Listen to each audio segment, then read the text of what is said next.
Hi, everybody. Welcome back to the second segment, episode 199 of Sold with Updike Pugh. I'm Jeff Updike. I'm Weston Pugh, and what are we going to talk about today? We have our economic update. That's right. So we were actually able to attend the Metro Tech's economic update last Friday, and they had some really great speakers. And so we thought, hey, you know what?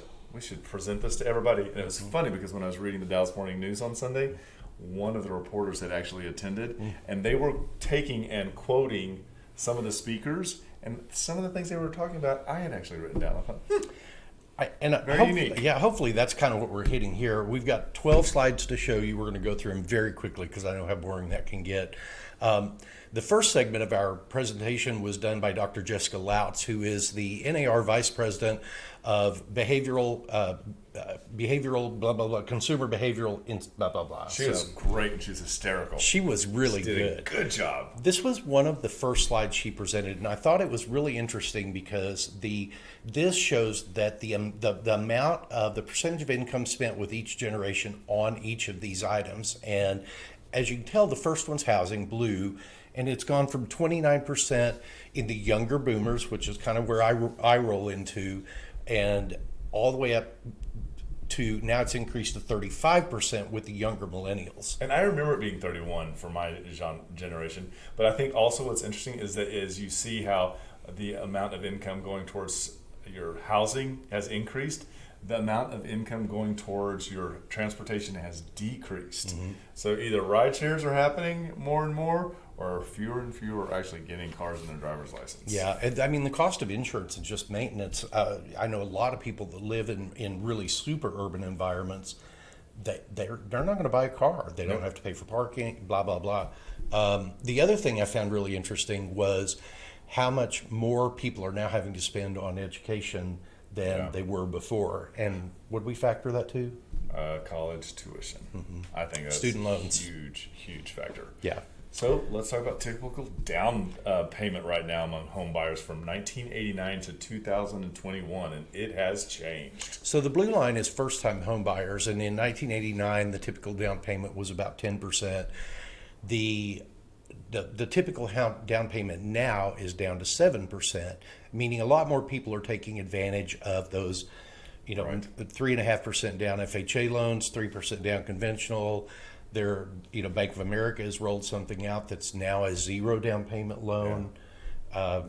And people are taking more advantage of that just because so much more of their income is going toward things like their student loan debt, which really limits the amount that people can put together for their down payment. And we also noticed that if you're a repeat buyer on the green line, you saw that it had gone down from 23% when it was tracked in 89 down to 17%. And we thought, well, that probably is because that point of the population is really diversifying and probably purchasing multiple properties. The second speaker that spoke was the chief executive officer of the Dallas Builders Association. And this was it's kind of a hard graph to grasp in just a couple of seconds, but it's really, he titled it The Great Normalization. It's showing two things. The blue bars are showing the number of finished vacant inventory of homes, and then the aqua stars or diamonds are showing the finished vacant months of supply. And they track very differently because in a really fast-paced market, you can see that the finished vacant inventory still is coming up, but that finished vacant months of supply is slowly coming up. And you see that it really started happening about 2019 is when the actual months of supply of vacant inventory began to dip below what was actually vacant and available. And that's really where we saw a lot of the hamstringing happening, and then coupled that with the shorts of supplies. And this just really created a trouble, but it is the normalization. And where's all that coming from? This is the 3-year job change in the 12 largest metros around the country. And the crazy thing is that if you add up Atlanta, Phoenix, Houston, and Miami, all of their increase in job growth is still less than DFW at 321,000. Yeah, which is a staggering number. And that is just from May of 2019 through May of 2022. It is. And so if we look at apartment complexes, this is another one of the indicators that everyone likes to take and base things off.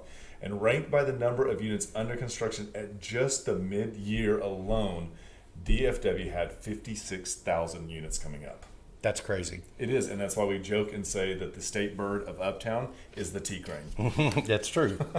And apartment rents have really been on the rise. You can see here how they've had really pretty big jumps in the last 2 years. The average rent right now is $1,548. 2 years ago, it was less than $1,300. And the funny thing is I still think that 1548 is low in the Uptown area. Oh, I totally agree. Yep. So talking about population growth from 2010 to 2020, you see Texas. Yeah, so this information is coming from Dr. Jim Gaines at the Texas A&M University Texas Real Estate Research Center. This is an institution that realtors fund. Yes. So whenever you become a real estate agent, you make $20 of your fee goes to this, and then whenever we renew, another portion of our renewal also goes to it.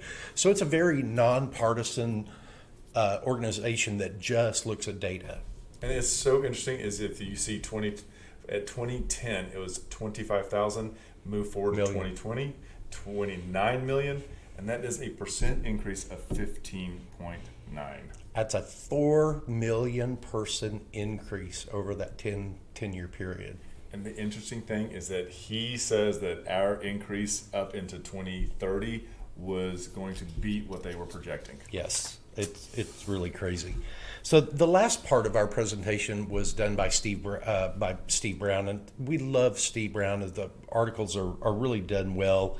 The number one thing that we wanted to say is always go beyond the headlines. Yep. Steve Brown is an actual real estate journalist for the Dallas Morning News, and that he is a really great, non-sensational, really smart, but still I think so much information comes out in headlines, we have to read beyond.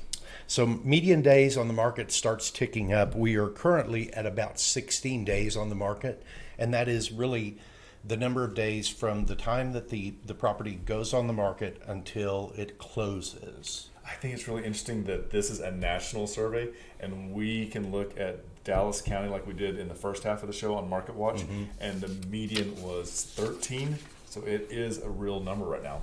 And showing the average number of offers received on the most recent sale, you can see where just a few months ago there were an average 5.5 offers received on every sale.